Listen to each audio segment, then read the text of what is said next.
ডাকছে, একা ডেকে নিয়ে বলছে যে জানি টিকা নিবা না, তুমি চিনলে কোথায়।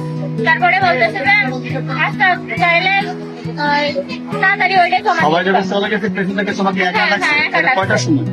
সেটা একটার সঙ্গে ক্লাস ছুটি হয় না টিফিনে। টিফিনে? আচ্ছা, হ্যাঁ। তারপর? তখন ডাকার পরে স্যার ওইসব জিজ্ঞানোর পরে আমার মাথায় হাত দিল, মাথায় হাত দিয়ে নিয়ে আমার পেটে হাত দিয়ে নিয়ে মানে কাছে টেনে নিতে গেল। তখন আমি স্যারের হাতটা সরাই নিয়ে বাইরে বেরোয় আইছি। আমি আমি তখন সবার যখন বেরোতে বলছে, আমার একটা বান্ধবী সে বাইরে দাঁড়িয়ে সবকিছু দেখো, সেই হলো প্রমাণ।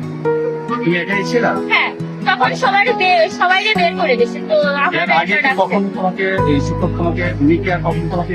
হ্যাঁ, এর আগের একদিন মাস্ক খুলে মুখ দেখার জন্য অনেক জড়াজড়ি করছিল। তার চরিত্র একদম ভালো না। এই জিনিসটা কি তুমি এর আগে যখন এরকম হচ্ছিল কারোর কাছে শেয়ার করছি না? হ্যাঁ করছি, আমার বাড়ির লোকের কাছেও করছি, আবার বান্ধবীদের কাছেও করছি। মানে তোমার সাথে যে ঘটনাটা গত পরশুদিন না? হ্যাঁ, পরশুদিনের ঘটনাটা ঘটছে, এই জিনিসটা কে দেখছে? তোমাকে বলে আমার একটা বান্ধবী মাথামুখা। এই ঘটনা কোনো কি শিক্ষক বলেছে? হ্যাঁ, একটা ম্যাম বলনা, নাম বলনা, একটা ম্যাম বলনা নাম বলনা।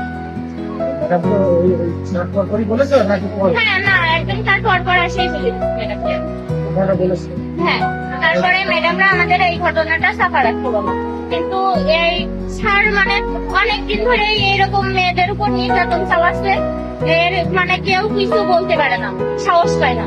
গত পরশু যখন এইরকম হয়েছে, স্যার ম্যাডাম সবাই চাপা রাখতে বলে, কিন্তু আমরা চাপা রাখি, কিন্তু গত পরশু যেটা ঘটছে এটা চাপা রাখার মতো না। আর সে আমার বাপের সমবয়সী, সে কেন আমার পিঠে হাত দেবে?